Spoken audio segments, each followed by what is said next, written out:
या तो आप पीडीएफ से इसको डाउनलोड, मतलब गूगल से आप इसको डाउनलोड करके पढ़ सकते हैं, या बुक मतलब हम लोगों अलग। को पढ़ते हैं ना ये पूरे पूरे नाटक, जैसे लास्ट टाइम उपन्यास लगे थे 3, तो पूरे ही रीड करे थे मतलब वो। हाँ, पूरे ही रीड करने पड़ेंगे। और जो इसमें बेटा जो जो क्वेश्चन इस तरीके से आते हैं, पिछली बार भी इस पेपर का मेरे पास ट्यूटोरियल था, जैसे आप लोगों की कहानी का ट्यूटोरियल मेरे पास था, ऐसे ही नाटक का ट्यूटोरियल भी था मेरे पास। तो जो भी हर नाटक से रिलेटेड मूल संवेदना है, या एक पात्र योजना, क्योंकि पूरा टेक्स्ट तो मैं नहीं पढ़, क्योंकि वो सर पढ़ाते हैं तो इसलिए, और ट्यूटोरियल में टेक्स्ट में पढ़ा भी नहीं सकती। तो मैं संवेदना है या उससे रिलेटेड जो भी है, चाहे वो दीपदान हो, चाहे वो बकरी हो, चाहे भारत दुर्दशा हो, जितने भी नाटक है इस पे हम बात करेंगे, ठीक है। और यदि आपको लगेगा कि थोड़ा बहुत लिखना चाहिए तो मैं उस पे जो मेन मेन चीजें हैं, एक एक दो दो पेज बात करते हुए लिखवा भी दूंगी, ताकि आपको उसकी जो स्टोरी है, मूल जो स्टोरी है, वो आपको पता चल जाए, ठीक है। मैम तो नाटक हमारी लाइब्रेरी में अवेलेबल है? हाँ, बुक लाइब्रेरी में होनी चाहिए, लेकिन हिमांशु कुछ बोल रहे हो बेटा? मैम हैगी लाइब्रेरी में। हाँ, बुक लाइब्रेरी में होगी भी, और नहीं होगी तो इन इस समय मेरे पास मेरे फ़ोन में भारत दुर्दशा तो है। तो वो तो आप लोगों के पास भी किसी के पास होगा जिसने पीडीएफ डाउनलोड की हुई होगी। है किसी के पास? नो मैम, मेरे पास तो नहीं है। नहीं तो कोई बात नहीं, हो जाएगी। अगर अभी फ़िलहाल नहीं है तो ऐसा कुछ इश्यू नहीं है। लेकिन क्लास को आप प्रॉपर वे में जब स्टार्ट कर देंगे तभी आपका फ़ायदा होगा, क्योंकि बेशक से इसमें स्टोरी है, सर आपको पढ़ाएँगे, पढ़ाते हुए समझाएँगे भी। लेकिन अब उसको रेगुलर वे में स्टार्ट कर देना। इसीलिए मुझे एक्चुअली नाटक का तो मुझे आइडिया ही नहीं था कि मेरे पास नाटक का ट्यूटोरियल भी है। नमस्ते अंजलि। मुझे आइडिया था कि मेरे पास भारतीय साहित्य की संक्षिप्त रूपरेखा का ट्यूटोरियल है, और सुबह मैं उसी को शेड्यूल करने जा रही थी। फिर मैंने देखा नहीं, मंडे के दिन मेरे पास नाटक का ट्यूटोरियल है, और आई थिंक ट्यूसडे के दिन मेरे पास भारतीय साहित्य की संक्षिप्त रूपरेखा का ट्यूटोरियल है, ठीक है। मैं एक ही दिन है, तो इसीलिए मैंने किसी बच्चे को डिवाइड नहीं करना है कि मेरे पास इस ग्रुप के बच्चे आए या उस ग्रुप के आए। जिसको आना होगा वो आएगा, नहीं आना होगा कोई दिक्कत नहीं है। किसी का डाउट होंगे तो वो मेरे से पूछेंगे। हम हर नाटक पे बात करेंगे, और साहित्य की संक्षिप्त रूपरेखा में भी जिसको जहाँ पर भी कोई दिक्कत होगी, मेरे पास जो मटेरियल होगा वो मैं आप लोगों को दे दूंगी। क्योंकि आपको भी पता है कि 1 घंटे की क्लास में तो मैं क्या ही लिखवा दूँगी, वीक में 1 दिन है, और उसमें भी कभी कोई त्योहार आ गया तो वो भी खत्म हो जाएगा। तो क्या ही लिखवा दूँगी, पर जितना मेरे से हो सकेगा, जितनी मैं आपकी हेल्प कर सकूँगी, उतनी मैं कर दूँगी। बाकी सर तो पढ़ा ही रहे हैं, और सर कई सालों से नाटक का पेपर पढ़ाते हैं, तो आई थिंक उनसे बेस्ट कोई नहीं पढ़ा सकता। जितना मुझे पता है संजय सर नाटक का पेपर पढ़ाते हैं, और मैं 3-4 सालों से मैं देख रही हूँ, क्योंकि मेरे को 1 दिन ट्यूटोरियल मिल ही जाता है। तो अच्छा पेपर है। और अगर मैं नाटक की बात करूँ तो दीपदान बहुत सिंपल नाटक है, स्टोरी जस्ट आपको समझने की बात है, उस पे फिर आप कुछ भी लिख सकते हो। बकरी नाटक एक हास्य व्यंग्यात्मक नाटक के रूप में माना जाता है, वो भी आप कर सकते हो।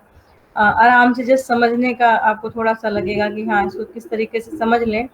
बकरी के बाद जितना मुझे याद आ रहा है, भारत दुर्दशा है।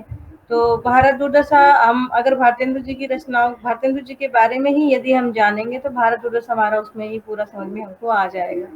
खैर अभी हम 3 बजे इस क्लास में मिलेंगे। हम थोड़ा इस जो ये प्रेजेंट जो क्लास है इसको थोड़ा पहले छोड़ दूंगी, ताकि आप लोग नेक्स्ट क्लास में आ जाएं।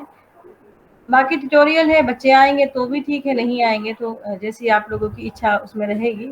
उसमें मैं तो किसी को फोर्सफुली बुला नहीं सकती। पर मैं जो है अब आज के बाद जो है शेड्यूल करना स्टार्ट कर दूंगी, क्योंकि मुझे नहीं अच्छा लगा कि बहुत ज़्यादा लंबा गैप हो गया है कि मेरे बच्चे अभी तक मैंने ट्यूटोरियल नहीं लिया अपने बच्चों का। तो मुझे वो ट्यूटोरियल तो एटलीस्ट लेना ही है, और कोई ले रहा है नहीं ले रहा है, स्टार्ट हुआ है नहीं स्टार्ट हुआ है, उसमें मैं नहीं जाऊंगी। खैर आज मैंने आप लोगों को अभी कुछ रस का मैंने कुछ भेजा था व्हाट्सएप पे, आपने चेक किया है? Yes yes ma'am. मैम। मेरे ख्याल से उससे सरल तो कुछ हो नहीं सकता। उससे बहुत इजी वे में मैंने आप लोगों को भेजा है यस रस मैम, का। बहुत इजी है वो। बहुत इजी है। तो अच्छी है। और अगर मेरे को वो लास्ट क्लास में वो मिल नहीं पाया था, मेरे फोन में ही सेव था कहीं पे। और मैंने काफ़ी कोशिश की थी कि वो मुझे मिल जाए, तो उस दिन ऑन द स्पॉट मुझे नहीं मिला। तो वो ड्रैग कर करके फिर मुझे याद आया कि वो टेलीग्राम ग्रुप में, किसी ग्रुप में मैं जुड़ी हुई हूँ, उस ग्रुप में वो आया था। और फिर मेरी एक फ्रेंड ने भी भेजा था, वो स्कूल टीचर है और ये स्कूल के स्टूडेंट के हिसाब से ये रास्ता जो है तैयार किया हुआ है। ऐसा ही उसने मुझे अलंकार और 2-3 चीज़ों की और भेजे, बहुत ईज़ी मेथड में है वो। तो खैर वो जब आप लोग नेक्स्ट सेमेस्टर में आएँगे तो आपके प्रिपरेशन के लिए जो है मैं आप लोगों को दे दूँगी। मैम कुछ बोल रहे थे हिमांशु? अलंकार वाला भेज देना। मैं आपको सब कुछ भेज दूँगी। जैसे ही आप मास्टर्स की तैयारी करेंगे तो मैं जो मेरे ग्रुप में बच्चे हैं सबको जितना मटेरियल मेरे पास होगा, मटेरियल तो खैर बहुत सारा है, मुझे ही ढूँढना पड़ता है। मेरे फ़ोन में घर की फ़ोटो कम, पुस्तकों की फ़ोटो ज़्यादा है। तो मैं आपको भेज दूँगी, डोंट वरी, कोई दिक्कत नहीं, जो भी है। तो मैं अभी स्क्रीन शेयर करके हम ये रस को ही आज कंप्लीट कर लेते हैं और मैं व्हाट्सएप ही अपना ओपन कर रही हूँ, पहले स्क्रीन शेयर कर देती हूँ।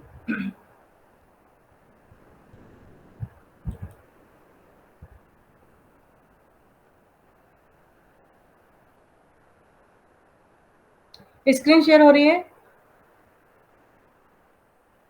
Yes ma'am. हुँ।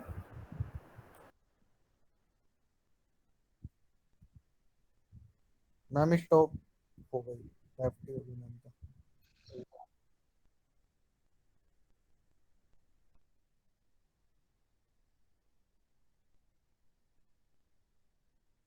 लैपटॉप स्विच ऑफ हो गया शायद, हाँ शायद। है ना।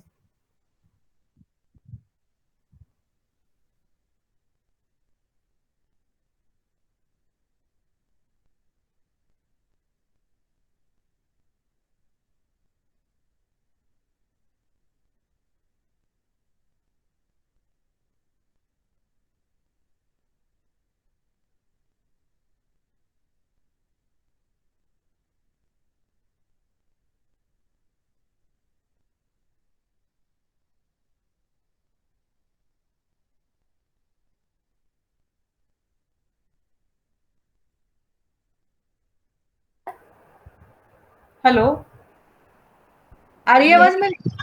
Ma'am yes ma'am. हाँ, आई थिंक मेरे फ़ोन से स्क्रीन शेयर व्हाट्सएप पे नहीं हो पा रहा है, इस पे लैपटॉप पे कुछ दिक्कत आ रही है। कोई और शेयर कर सकता है जो मैंने भेजा है उसको?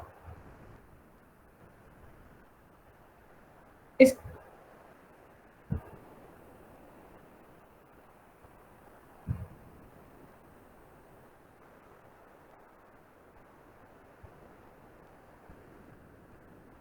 स्क्रीन बड़ी करो बेटा। मैम हो नहीं रहा है, तो ट्राई नहीं करो। हो हाँ, नहीं हो रहा, आई थिंक कुछ प्रॉब्लम हो रही है, मैंने भी देखा, नहीं तो ऐसा हो नहीं सकता था ना हो। और अभी मैंने इस वीक तो नहीं, लास्ट वीक मैंने किया भी था, आई डोंट नो क्या दिक्कत आ रही है। व्हाट्सएप ऑन करते ही क्लास शायद लेफ्ट हो जाए, लेफ्ट हो जाएगा। क्लास लेफ्ट हो रही हो, मुझे लग रहा है कि कहीं ऐसा तो नहीं पीछे से ही किया हो सकता है। क्योंकि मैं इससे पहले कभी काफ़ी चीज़ें मैं स्क्रीन शेयर कर चुकी हूँ व्हाट्सएप से, ट्राई करो। पुरानी कॉपी। नहीं हो रहा बेटा। चलो कोई नहीं, हम वैसे ही पढ़ लेते हैं। मैं कौन सा अलंकार हम लोग कर रहे थे?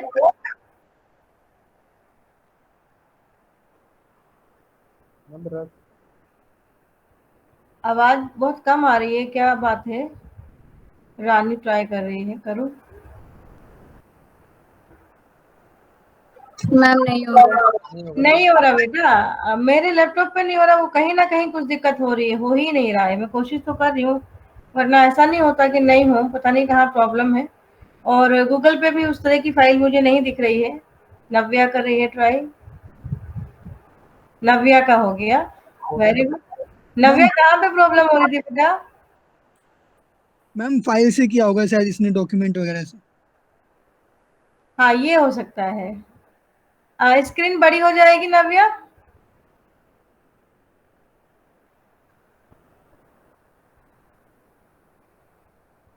मैम मैं 1 मिनट चेक कर रही हूँ। हाँ हाँ, कोई नहीं।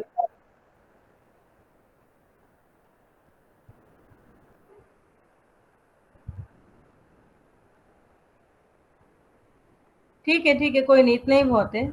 आप इसको आगे बढ़ाओ। मैम हम ही कर लेंगे, जो हमको हो ही रहे हैं। है? जूम तो खुद से भी हो जाएगा ये, स्क्रीन पे करेंगे तो जब उसको। हाँ हो तो जाएगा, लेकिन हो नहीं रहा है, नहीं हो रहा है, जूम नहीं हो रहा है। खैर कोई नहीं, अपने फोन पे ही देख लो। नहीं तो मुझे जितना मुझे लग रहा है कि मैंने ये जो भेजा है आपको, ये बेस्ट है रस के हिसाब से। रस का कोई सा भी क्वेश्चन आ जाए, किसी भी फॉर्मेट में क्वेश्चन आ जाए, आप इसको इसी इसी के हिसाब से नाटक में रस का महत्व आप आराम से कर सकते हैं। बस एक पैराग्राफ जो स्टार्टिंग है, जिसको आप बोलोगे कि नाटक की शुरुआत जो है भरत मुनि से मानी गई, जो 2 4 10 लाइनें जो स्टार्टिंग में लिखवाई हैं, उसको आप करने के बाद पूरा स्थायी भाव, ठीक है, विभाव, अनुभाव, आलंबन, इसको देख के मुझे ऐसा लग रहा है कि आप आश्रय क्या है, आलंबन क्या है, ये सब आप बिल्कुल अच्छे से समझ रहे होंगे अगर इसको आपने पढ़ा होगा तो। जितना जो कंफ्यूजन हो रही थी कि मैम उद्दीपन को एक बार और समझाओ, अनुभाव को और समझाओ, यहाँ तक कि इसमें संचारी भाव जो 33 के 33 संचारी भाव है, उनके नाम इसमें बिल्कुल क्लियर करके दे दिया और उसको एक्सप्लेन भी कर दिया है। देख रहे हैं आप लोग? संचारी भाव वाला पेज है बेटा, 6 पेज है, देखिए इस पे। Yes ma'am.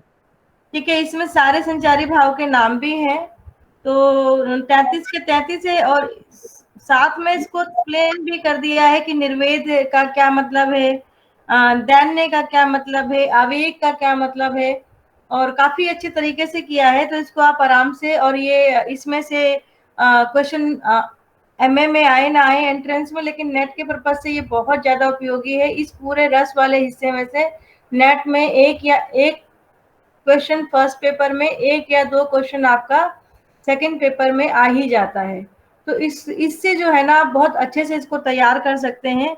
और संचारी भाव 33 तो हमें पता थे, 33 नाम भी हम याद कर लेते, लेकिन कहाँ कहाँ कई सारे, जैसे विरोध का क्या मतलब होता है, तो वो सारे हम नहीं उसको याद कर पाते। तो इसमें थोड़ा सा है, इसको आप उस तरीके से पढ़ सकते हैं। आप इस एग्जाम के दृष्टिकोण से इसको महत्वपूर्ण समझे ना समझे, लेकिन नेट के पेपर के दृष्टिकोण से या मास्टर्स के एंट्रेंस के दृष्टिकोण से ये वाला आपका महत्वपूर्ण है ही। इसके बाद श्रृंगार रस मैंने आपको करवा ही दिया था। श्रृंगार रस के दोनों भेद इन्होंने अच्छे से दे रखा है। अच्छा, दूसरी बात इसमें इन्होंने ये भी बताया है श्रृंगार रस में ही, अगर आप देखें कि स्थायी भाव क्या है, आलंबन क्या है, पंक्तियों के साथ ही जो पहली पंक्ति आप लोगों ने बोली थी, बतरस लालच लाल की, मैंने बोली थी शायद ये वाली, मुरलीधरी लुकाई सोह करे पहुंचे, देन कहे नट जाए। तो इसमें बिल्कुल अच्छे से बताया है इन्होंने कि इसमें स्थायी भाव क्या है, ठीक है, रति, और जब वो उभर कर आता है तो उसे हम श्रृंगार रस कहते हैं। आलंबन क्या है, कृष्ण, आश्रय क्या है, गोपियां, उद्दीपन क्या है, बातों का जो एक करने का जो भाव है वो, उसका जो लालच है, अनुभाव क्या है, और संचारी भाव क्या है। इतनी सारी चीजें अगर आप समझ जाएंगे तो, वैसे तो ऐसा बहुत रेयर पूछते हैं पेपर में कि इस पंक्ति के अंदर संचारी भाव कौन कौन से हैं, बहुत रेयर पूछते हैं। लेकिन बाई चांस जैसे आ जाए तो यदि आप 2 3 पंक्तियों का आप ये देख लेते हैं तो आप बहुत अच्छे से इसको समझ पाएंगे, और बहुत इजी मेथड है। इसमें आप देख रहे होंगे कि संचारी भाव, मतलब मैं भी इतना डिटेल में, मैं अगर अपने भी बोलूं तो इतना डिटेल में मेरे को भी कई बार नहीं पता रहता कि संचारी भाव इसमें कौन से हैं। हर्ष तो दिख जाता है, चपलता भी था, दिख रहा था मुझे, लेकिन उत्सुकता मेरे को दिमाग में नहीं आ रही थी। तो ये आप इस तरीके की हर पंक्ति में इन्होंने दिया हुआ है, और उसके साथ साथ इन्होंने और भी उदाहरण दे रखे हैं, उससे जुड़े हुए जितने भी उदाहरण हैं, तो इसमें से 1 2 उदाहरण तो आप याद कर ही सकते हैं।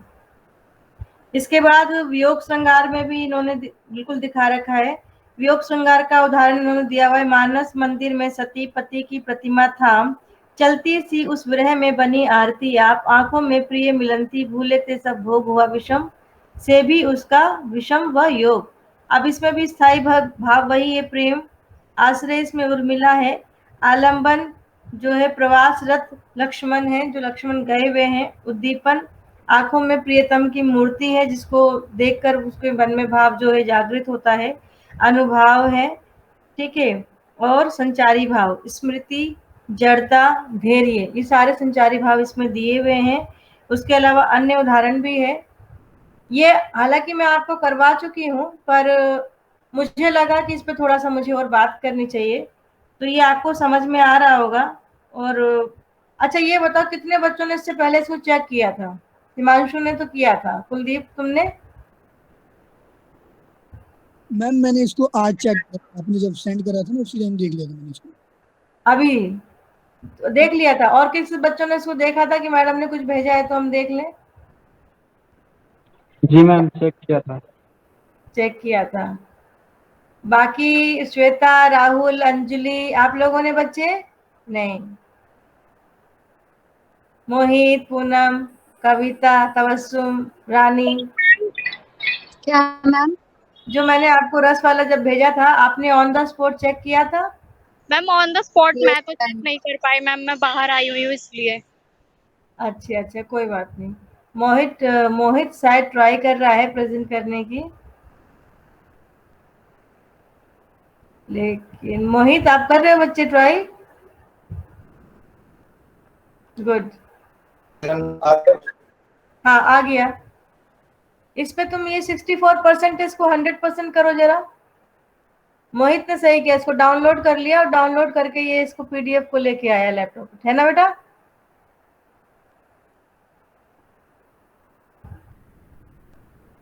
सही है, इसी को आगे बढ़ा दो बेटा, मेरे से तो बढ़ेगा नहीं, आप ही बढ़ा सकते हो। पेज नंबर 9 पे आ जाओ, ये सेकंड पेज है, आप 9 पे आओ।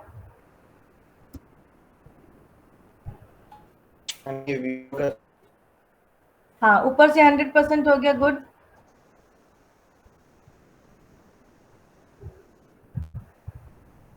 हम कौन सा करना है? हाँ ये बहुत है, पेज नंबर 9 आप थोड़ा ड्रे करके नीचे आओ।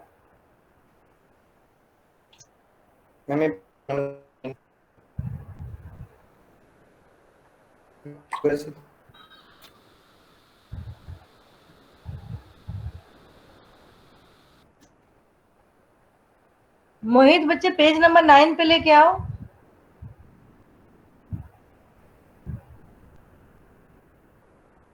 योग रस वाले पे।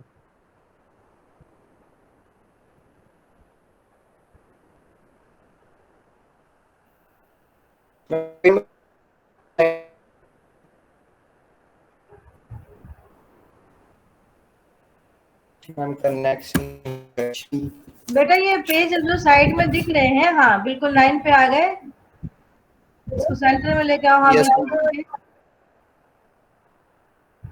इसमें हम वियोग श्रृंगार देख रहे हैं। अब यहाँ पर ये जो है बेटा स्थायी भाव, इस पंक्ति को हमने पढ़ लिया। इस पंक्ति के बाद हमें बिल्कुल ये क्लियर हो जाएगा अगर इसको हम ध्यान से देखें कि रोक दो यहीं पे, स्थायी भाव क्या है, ठीक है? आश्रय उर्मिला है, आलंबन प्रवास जहाँ पे लक्ष्मण का है, आलंबन जिसको वो याद कर रहे हैं, जो गए हुए हैं प्रवास पे गए हुए हैं, यानी कि कहीं गए हुए हैं राम के साथ, ठीक है? उद्दीपन आंखों में जो प्रियतम की, जो जब आप किसी को याद करते हो तो उसका जो एक भाव है, जो चेहरा है आपके दिमाग में जब वो छप जाता है तो वो मूर्ति है। फिर अनुभाव क्या है? भोगों का परित्याग, मतलब जब कोई किसी को याद करता है तो उसको कुछ खाने पीने की इच्छा नहीं करती, ठीक है? खाना खाने का ना पहनने का कुछ मन करता है। आप एक तरीके से कह सकते हो कि विरह में वो लीन हो जाता है, तो ऐसी इच्छा उसको नहीं करती है। तो उसको हम क्या बोलते हैं? भोगों का त्याग करना, यानी कि जिस सुख सुविधाओं में आप रह सकते हो, जब आप उन सुख सुविधाओं का त्याग करते हो तो उसे हम भोगों का त्याग बोलते हैं। इसके बाद नेक्स्ट है स्वामी का, सबका त्याग करके सिर्फ अपने प्रियतम या पति या स्वामी या जिसको भी वो याद कर रही है या कर रहा है उसमें उसका लीन हो जाना। अब इसमें संचारी भाव क्या है? क्लियर से 33 संचारी भाव में अगर हम देखेंगे तो जब हम किसी को याद करते हैं तो स्मृति है संचारी भाव। जड़ता का मतलब है यहाँ पर कि जब आप किसी को याद करते हो बिल्कुल जड़ हो जाते हो, जम जाते हो, आपका कुछ करने का मन नहीं करता, कोई आपको बुलाता है, कुछ कहता है, आप सुनते नहीं हो। फिर इसके बाद धैर्य, कभी कभी जब सब कुछ हो जाता है तो ये उम्मीद कि चलो जो भी हुआ भविष्य में तो मिलेंगे, आएंगे, एक दिन ऐसा भी आएगा कि प्रियतम है, पति है, वो मेरे पास होंगे और जितना भी दुख दर्द है मेरा ये समाप्त हो जाएगा। हालांकि इन्होंने इसने जिसने भी ये बनाया है बहुत अच्छे से बनाया है, इसमें विरह की पिक्चर भी 1-2 डाल दी है, बाकी अन्य उदाहरण भी आपको दिख जाएंगे इसमें। कुछ ऐसे ही दिन थे वो जब हम मिले थे, चमन में नहीं फूल दिल में खिले थे। तो भाई ये तो शायद किसी फिल्म का गाना है, आप इसको भी याद कर सकते हैं। तो ऐसे एक उदाहरण करके आपका ये वियोग श्रृंगार, और ये पेपर में जो नेट के पेपर में भी जो आता है, इनसे बाहर नहीं आएगा। इन पंक्तियों को ही एक बार आप पढ़ लें, रटने की जरूरत नहीं है। एक दो जो है जो पेपर में लिखना उसको तो आप याद कर लें, बाकी आप इसको ढंग से पढ़ लें, आपका अच्छे से हो जाएगा। नेक्स्ट पेज पे आओ बेटा मोहित। थैंक यू करने के लिए। लेफ्ट हो गया, मोहित लेफ्ट हो गया बेचारा, करते करते उसे लेफ्ट हो गया। तो आपको ये समझ में आ रहा है कि प्रत्येक पंक्ति में रति आपको कैसे, आई मीन सॉरी, ये स्थायी भाव कैसे निकालना है, आलम्बन को कैसे देखना है, उद्दीपन कैसे देखना है, अनुभाव कैसे देखना है। ठीक है, ये सारा आप, मुझे पता है एकदम से आप सारे नहीं निकाल पाएंगे, क्योंकि ये तो जब मास्टर्स में आप स्पेसिफिक काव्य शास्त्र जब आप पढ़ेंगे तब ज्यादा अच्छे से ये चीजें हो जाएंगी, लेकिन कुछ कुछ जानकारी आपको इससे हो जाएगी। ठीक है, अब मोहित शायद लेफ्ट हो गया, उसको आने में थोड़ा टाइम लगेगा। वियोग श्रृंगार हम कर चुके थे, हास्य रस भी हम कर चुके थे पिछली बार, और हास्य रस में भी हम देखेंगे स्थायी भाव। नेक्स्ट पेज पे स्थायी भाव हमें हास दिख रहा है, ठीक है, और आश्रय कौन है, जो पाठक है, जो इस पंक्ति को पढ़ रहा है। और वैसे जो अगर कोई सुन रहा होता तो आश्रय कौन होता, सुनने वाले जितने भी श्रोता होते उन्हें हम आश्रय कहते हैं हास्य रस में। जैसे जो पंक्ति हमने लिखवाई थी, तंबूरा ले मंच पर बैठे प्रेम प्रताप, ताल मिले 15 मिनट, घंटा भर आलाप, घंटा भर आलाप, ताल में मारा गोता, धीरे धीरे खिसक चुके थे सारे श्रोता। तो यदि मैं उस पंक्ति की बात करूं, वो शायद इसमें नहीं है, तो उसमें स्थायी भाव हास्य रस था, वो क्लियर हमें पता रहता है। आश्रय कौन हो गए, आश्रय वो है जो उस पंक्ति को सुन रहा है या जो अभी पढ़ रहा है, वो आश्रय हो गया। आलंबन कौन है इसमें, आलंबन कौन होगा इसमें,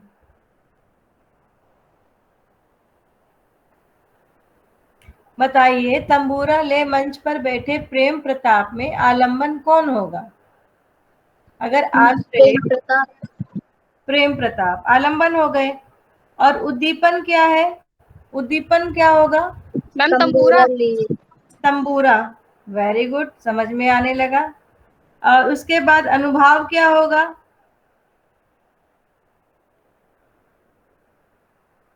मैम सेंटेंस एक बार फिर से बोल दीजिए। ये जो कविता मैंने बोली है, तंबूरा ले मंच पर बैठे प्रेम प्रताप, ठीक है, ताल मिले 15 मिनट, घंटा भर आलाप, घंटा भर आलाप, ताल में मारा गोता, धीरे धीरे खिसक चुके थे सारे श्रोता। क्लियर, ये पंक्ति है और ये हास्य रस की पंक्ति है।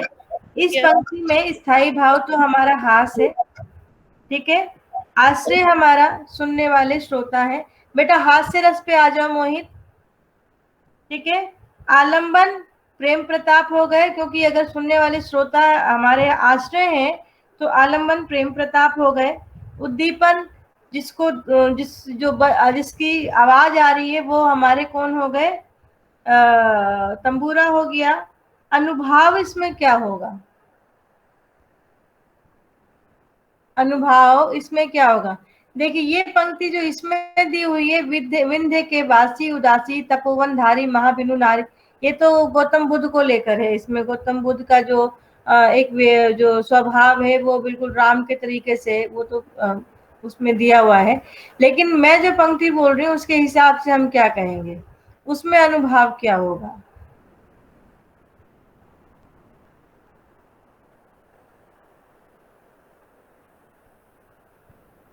अच्छा, संचारी भाव क्या होगा,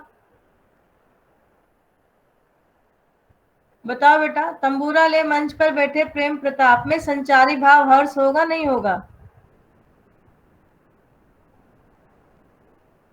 आवाज आ रही है मेरी? Yes ma'am. ठीक है, उसमें भी उत्सुकता होगा, ठीक है। पहले तो लोग जो मंच जो सुन रहे थे उसमें भी उत्सुकता पाई जाएगी, चंचलता, चपलता, ये तीनों चारों संचारी भाव हमें इसमें दिखाई देंगे ही देंगे, ठीक है। अच्छा, इसमें अनुभाव क्या है? अनुभाव अभी भी नहीं हम बता पाए, बताओ क्या है उस पंक्ति में, अनुभाव क्या होगा?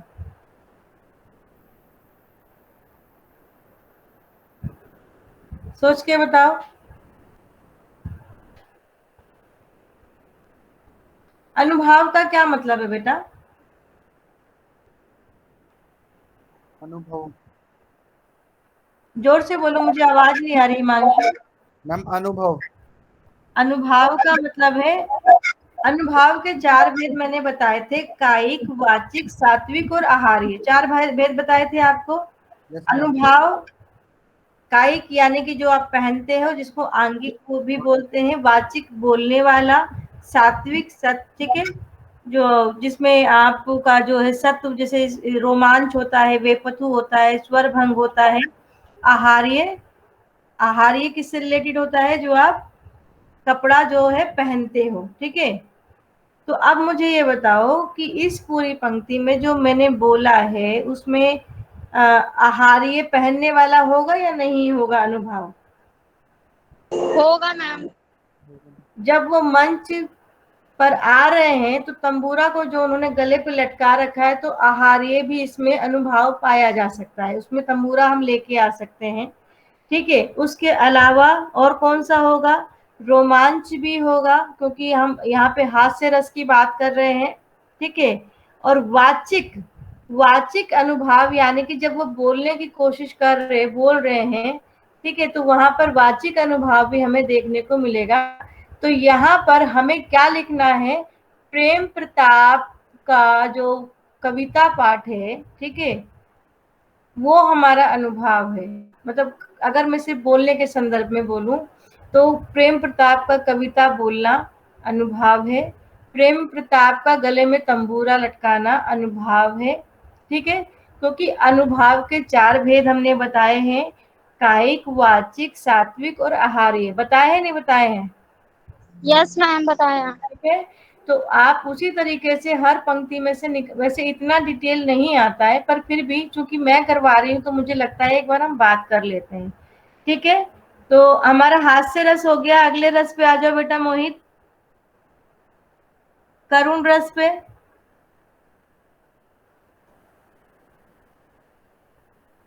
करुण रस, किसी प्रिय व्यक्ति के चिर विरह बंधु के विनाश या किसी प्रिय व्यक्ति की मृत्यु से जो शोक उत्पन्न होता है उसे हम करुण रस कहते हैं, ठीक है। अब इसमें इन्होंने पंक्ति दी हुई है, शायद मेरे हृदय के हर्ष अभिमन्यु, ये अभिमन्यु के बारे में ही क्लियर हो जाएगा पंक्ति देखकर आपको। अब तू है कहाँ, दृग खोलकर बैठा तनिक, मतलब आंखें खोलकर बैठा तनिक, तो देख हम सबको यहाँ, मामा खड़े हैं पास तेरे, तू यहीं पर है पड़ा, ठीक है। मामा कौन थे इसके, अभिमन्यु के?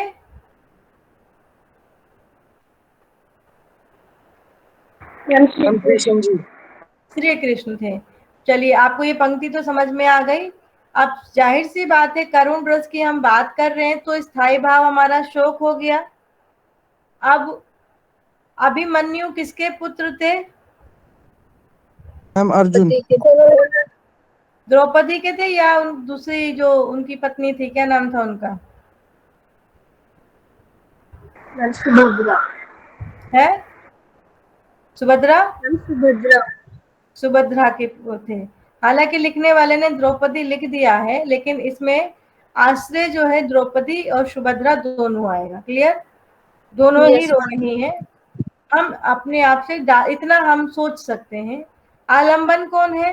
क्योंकि आश्रय द्रौपदी है तो ऑब्वियस है आलंबन, जिसको देखकर जो रो रही हैं, जिसको देखकर उन्हें करुण हो रहा है, शोक हो रहा है, वो कौन है? अभिमन्यु है। और अभिमन्यु आलंबन है, लेकिन उद्दीपन, वो बार बार ज्यादा शोक संतप्त क्यों हो रही है? क्योंकि अभिमन्यु का मृत शरीर वहां पे पड़ा हुआ है, इसलिए उद्दीपन बहुत ज्यादा उद्वेलित वो हो रही हैं। फिर अनुभाव, अभिमन्यु का आंख को खोल कर देखने के लिए कहना, बार बार जो अभिमन्यु को बोल रही हैं कि अपनी आंखें खोलो देखो, आंखें खोलो देखो, तो जाहिर सी बात है यहाँ पर आपका आंगिक अनुभाव हो जाएगा। वो आंखें खोलने की जो बात जो कर रहे हैं, या वो आंखें खोलकर जो वहां पड़ा हुआ है कि ऐसा लग रहा है कि वो अपने मामा को देख रहा है, उसकी आंखें बंद नहीं हुई हैं, तो यहाँ पर आप अनुभाव उसको कह सकते हैं, और उसको हम कायिक अनुभाव की श्रेणी में इसको हम रखते हैं। फिर नेक्स्ट वही लास्ट है आपका संचारी भाव। संचारी भाव में जड़ता है, क्योंकि पुत्र के मृत शरीर को देखकर यदि द्रौपदी और जो उनकी जो सुभद्रा है वो शांत एकदम से जड़ हो गई है, तो वो उनका संचारी भाव है। ठीक है, बार बार अपने पुत्र को याद कर रही है, तो वहां पे स्मृति भी है, जड़ता भी दिख रही है, तो वो हमारा करुण रस में आ जाएगा। क्लियर हो गया?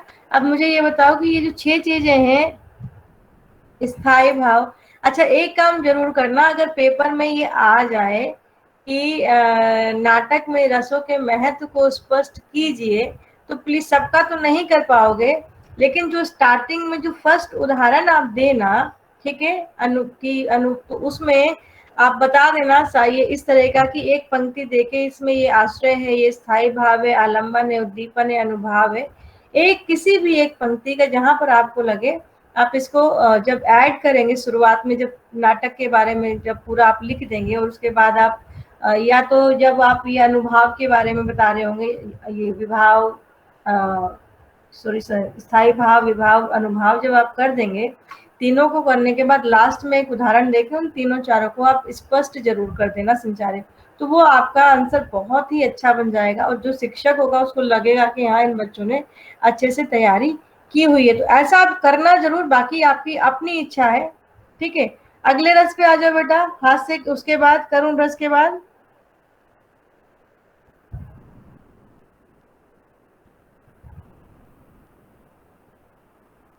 वीर रस है। वीर पे आ जाओ।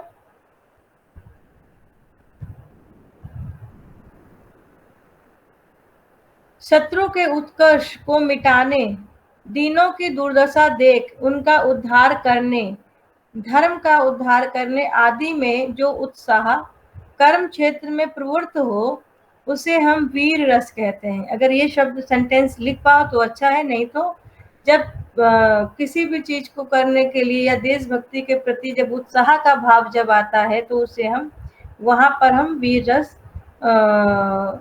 को देखते हैं या वीर रस पाते हैं। क्लियर? फिर यहाँ पे इन्होंने ये उदाहरण जो इन्होंने दे रखा है, क्रुद्ध दशानन 20 भुजानी 16 कपि रीछ अनुसर बट लच्छन तच्छन रक्त किए दृग लच विपच्छन।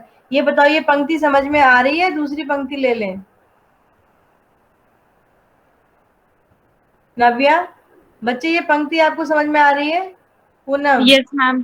ठीक है, पंक्ति हम शब्दों को देख के हम समझ पा रहे हैं, तो जाहिर सी बात है ये जो हमारा ये पूरी ये पंक्ति है, इस पंक्ति का स्थायी भाव, जाहिर सी बात है वीर रस का स्थायी भाव उत्साह है, तो वो तो हमें ढूंढना ही नहीं है। और आलंबन क्या हो गए, क्योंकि इसमें रावण और बानरों के युद्ध के बारे में है, जाहिर सी बात है कि राम की सेना में तो बानर और रीछ ही थे, तो वो आपके इसमें आलंबन हो गए। ठीक है, और उद्दीपन क्या है, जो दशानंद है, जो रावण है, जो वो बानरों की जो है लीलाओं को देखकर भड़क रहे हैं, परेशान हो रहे हैं, गुस्सा है, वो उसमें दिखाया हुआ है।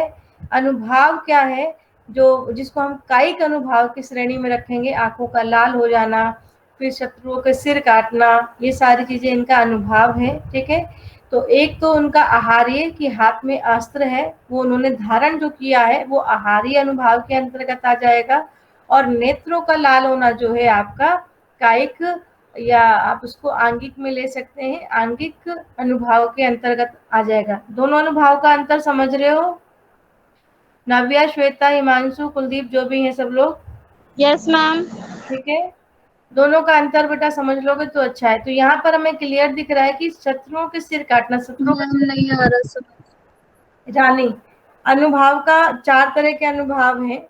एक कायिक, मैंने जो आपको भेजा उसमें आप देख लेना, आपको समझ में आएगा। कायिक, वाचिक, आहार्य और सात्विक। ठीक है, अभी आप सात्विक को छोड़ दो, आप कायिक, वाचिक और आहार्य। कायिक का मतलब है काया, शरीर, जिसको हम आंगिक भी बोलते हैं। आंगिक का जैसे शरीर का भड़कना, आंखों का लाल होना, होठों का थरथराना, ठीक है, भुजाओं का कपकपाना, ये सारा तो आपका आंगिक के अंतर्गत आ जाएगा। अब आहार्य का मतलब यदि आप कुछ वस्त्र पहनते हैं, आप कुछ हथियार को आप धारण करते हैं, ठीक है, भाला आप लेते हैं, ठीक है, सर पर मुकुट जो आप पहनते हैं उसको आप आहार्य बोल सकते हैं। मतलब किसी भी तरीके से आप अपने शरीर पर कुछ धारण करते हैं, कुछ लेते हैं, उसे आप आहार्य बोलते हैं। और वाचिक का मतलब होता है जब आप कुछ बोलते हैं, कंठ से जब कुछ बोलते हैं और बोल नहीं पाते हैं, बहुत तेजी से बोलते हैं, उत्साह से बोलते हैं, वीरता से बोलते हैं, तो वो आपका वाचिक के अंतर्गत आ जाता है। तीनों समझ में आया आपको? रानी, यस मैम। अब ये तीनों आ गए, तो अब इसके अनुभाव को आप ध्यान से देखो। जो इसमें अनुभाव मैंने दे रखा है, मैंने नहीं दे रखा, जिसने दिया है उसमें देखिए, अनुभाव नेत्रों का लाल होना, मतलब उसकी जो आंखें लाल हो रही है, नेत्रों का लाल होना, आंखों से आंसू बहना, यानी कि वो काया यानी कि शरीर यानी कि आंगिक, वो उसके आंगिक में उसको दिखाई दे रहा है, तो उसको हम इसमें लेके आ सकते हैं। दूसरा, शत्रुओं के सिर काटना। शत्रुओं का सिर वो किससे काटेगा? जाहिर सी बात है उसके हाथ में या तो तलवार होगा या कोई और ऐसा हथियार होगा, तो उसको हम किसके अंदर वो धारण किया होगा। खाली हाथ से कोई किसी की गर्दन नहीं काट सकता, तो जाहिर सी बात है उसने कोई हथियार अपने हाथ में लिया, जो हथियार लिया है उसको धारण किया है, और उसको हम किस में ले आएंगे? आहार्य में। क्लियर हो गया बेटा? Yes ma'am. ठीक है, थोड़ा सा मुझे पता है एकदम से नहीं आएगा, हम इसका कभी फिर एक बार और क्लास ले लूंगी, या कभी किसी ट्यूटोरियल में यदि आप होंगी तो आप एक बार इसको और समझ लेना। अगले पे आ जाओ बेटा। और संचारी भाव, वही इसमें उग्रता है, अमर से संचारी भाव इसमें हमें देखने को मिलेगा। अगले रस पे आ जाओ।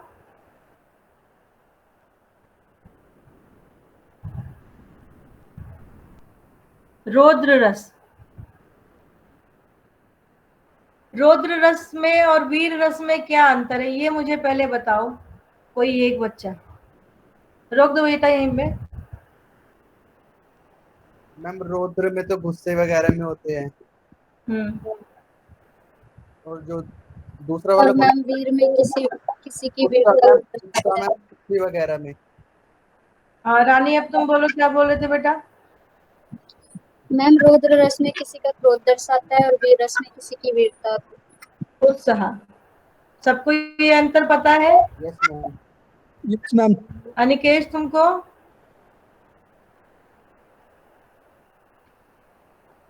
अनिकेश, कविता, हम रौद्र में भी तलवार हाथ में उठाते हैं और क्रोध में भी तलवार हाथ में उठाते हैं, वो वीरता में भी। वीरता में भी उत्साह, लेकिन वो उत्साह पॉजिटिव होता है और इसमें नेगेटिव होता है। Yes ma'am. ये आपको ध्यान रखना है, क्योंकि हम रौद्र में है तब भी हम हथियार उठाते हैं। उत्साह हथियार का नहीं, हम किसी भी चीज का ले ले, उत्साह में भी हम वही काम करते हैं। जब हम देशभक्ति की बात करते हैं तो वहां पर हमारा उत्साह हो जाता है और वो वीर रस में चला जाता है, ठीक है। और वहीं पे किसी दुश्मन के प्रति यदि वीरता का भाव आए कि उसको आज हमें नाश करना है, वो उसको देखकर आपको गुस्सा आ जाता है, तो वहां पर आपका रौद्र रूप दिखाई देता है, ठीक है। बस पॉजिटिव और नेगेटिव का अंतर है, ज्यादा इसमें अंतर हमें नहीं है। श्री कृष्ण के सुन वचन अर्जुन क्षोभ से जलने लगे, सब शोक अपना भूल कर कल युगल मलने लगे। संसार देखे अब हमारे शत्रु रण में मृत पड़े, करते हुए ये घोषणा वो गए उठ खड़े। अब इसमें रौद्र है, इसमें वीरता क्यों नहीं है?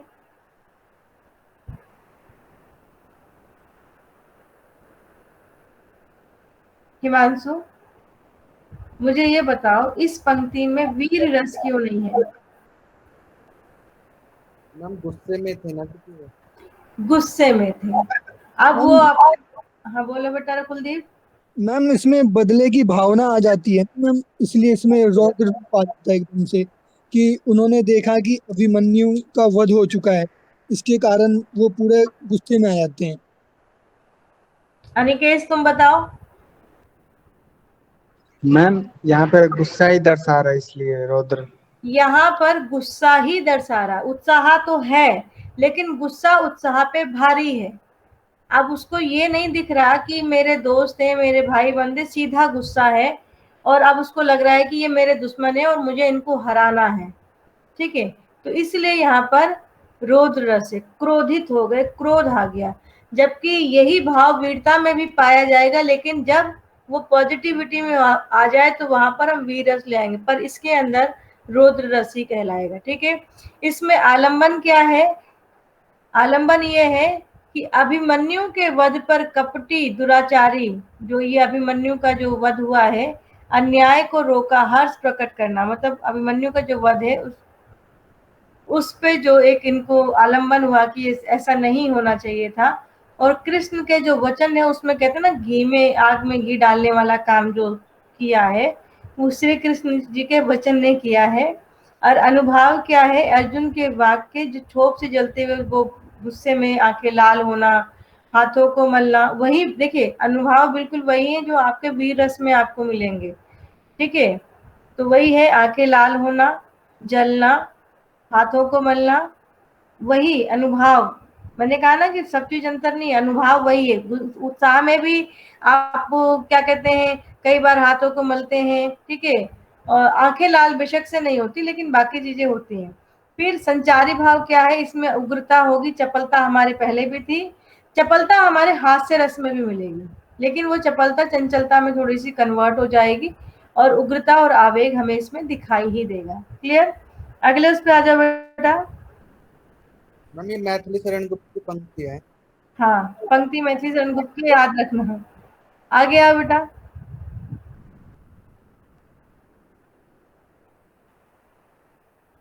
भयानक रस, भयानक रस को कैसे एक्सप्लेन करेंगे, कोई बताओ? टाइम तो ऐसे ही खत्म हो गया लग रहा है आज। मैम डर से, मतलब किसी चीज को मैम भय लगा जैसे चीज। जब किसी को देखकर भय हो जाए, जैसे हाथी को देखकर चूहे को डर हो जाए, ठीक है, अजगर मैम जैसे शेर को देख दोबारा बोलो बेटा श्वेता। मैम जैसे शेर को देख के डर लगता है मैम, वैसा वाला भय। अच्छा, मुझे लगा श्वेता बोल रही जैसे मेरे को देखकर, मैंने कहा क्या बोल रही है, मैं थोड़ा कंफ्यूज हो गई, मैं दोबारा बोल लूं। सॉरी श्वेता, मुझे थोड़ा सुनने में फर्क हो गया। कोई बात नहीं मैम। नहीं, एक्चुअली वो ना इंटरनेट है तो उसमें ऐसा हो जाता है। जब आपने बोला ना जैसे शेर को देखकर, तो मुझे लगा ऐसा बोलो जैसे मेरे को देखकर, मेरे को थोड़ी सी कंफ्यूजन हो गई, सॉरी, इसीलिए दोबारा मैंने बुलवाया। खैर, जब भय जैसी स्थिति या स्थायी भाव उत्पन्न होता है तो वहां पर भयानक रस होता है, जैसे शेर, चीता, अजगर या किसी बलशाली व्यक्ति, ठीक है, या जिसके अंदर दया का भाव ना हो, ऐसे व्यक्ति को देखकर भय का जब भाव हो जाए तब वहां पर हम भयानक रस की उत्पत्ति मानते हैं। और जाहिर सी बात है, भयानक रस का स्थायी भाव क्या होगा? भय। ठीक है, आलंबन, जो भी भयंकर व्यक्ति या जानवर आपके सामने आ गया, शेर है तो शेर, चीता है तो चीता, इसमें दिया हुआ है ना, एक और अजगरी लाखों लाखी, एक और मृगराही, विकट बतोही, बीच में परियो मूर्छा खाई। ठीक है, विभाव, उनकी चेष्टाएं, उद्दीपन, बटोही, बटोही का अर्थ मुझे नहीं पता, सच बता रही हूँ, किसी को पता है? मैम शायद क्या है? मुसाफिर। मुसाफिर। यस मैम मुसाफिर। मुसाफिर हो, नहीं उसको तो कुछ और बोलते हैं ना। नहीं नहीं, बटोही, यूपी में बटोही तो बोलते हैं। नो मैम, राह बटोही मतलब मुसाफिर होता है। ओके, आश्रय, मूर्छा, अनुभाव, संचारी भाव, त्रास, विशद आदि, ये आपका इसमें संचारी भाव है। ठीक है, आगे आ जाओ बेटा। ये वाली जो नीचे वाली पंक्ति है ना, उधर उधर गरजती सिंह लहरिया, ये वाली पंक्ति ज्यादा बेहतर है, इसको आप याद कर लेना। भयानक रस में अगली क्लास का टाइम हो गया क्या? मैसेज आ रहा है। उधर गरजती सिंधु लहरिया, कुटिल काल के जालों सी, चली आ रही फेन उगलती, फन फैलाए ब्यालों सी। इसमें किसका वर्णन है? इस पंक्ति में किसका वर्णन है बेटा?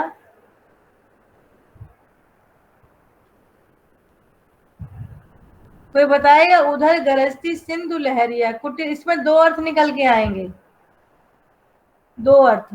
कुटिल काल के जालों सी, चली आ रही फेन उगलती, फन फैलाए ब्यालों सी। नदी, मैम नदी या पानी के बारे में इसमें कह रहे हैं।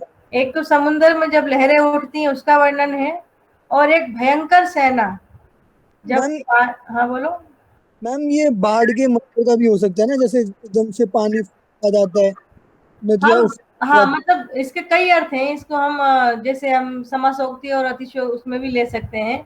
तो सिंपल है, जब इसमें एक एक तो उदाहरण वो है कि जो जैसे दो सेनाओं में युद्ध हो रहा है, तो जैसे पांडव और कौरवों की सेना में जब युद्ध हो रहा था, तो कौरवों की सेना तो बहुत भयंकर थी देखने में, और वो जब सामने आती तो ऐसा लग रहा था कि जैसे कोई फन फैलाए व्याल है, नाग है जो सामने आ रहा है, जिसको हराना एक बार को मुश्किल लग रहा है। ये भी इसमें हो सकता है।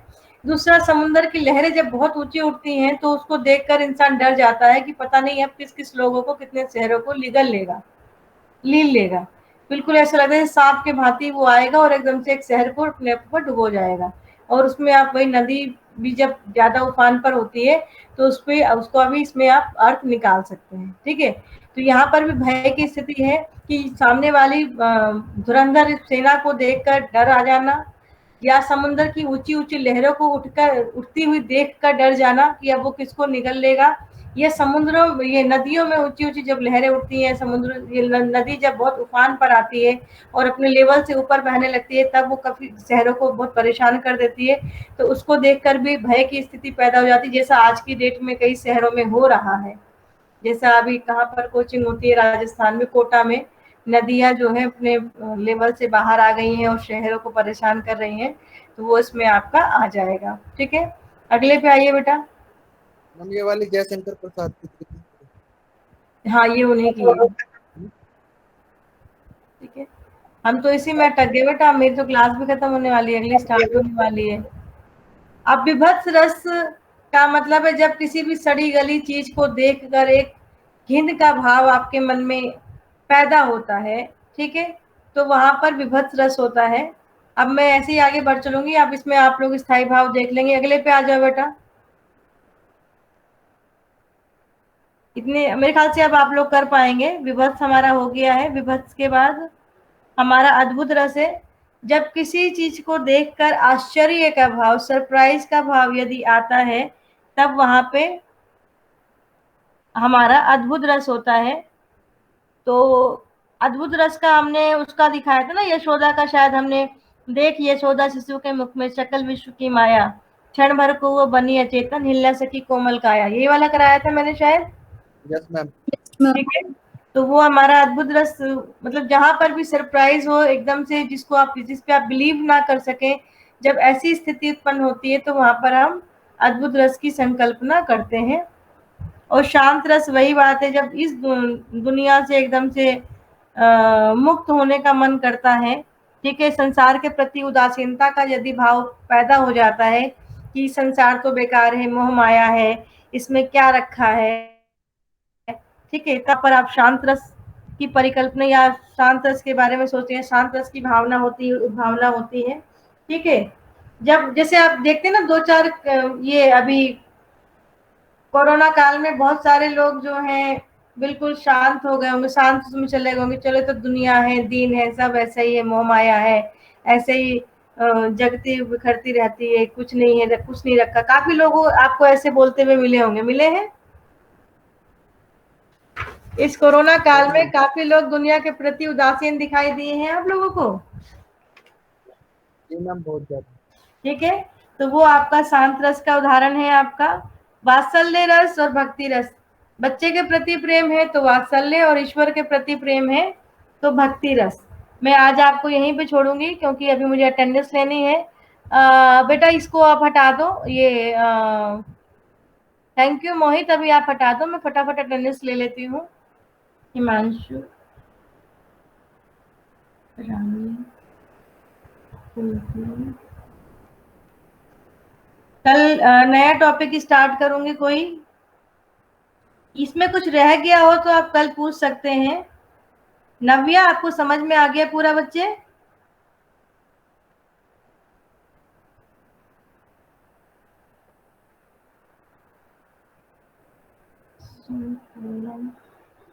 कोई ऐसा है जो लेफ्ट हुआ है?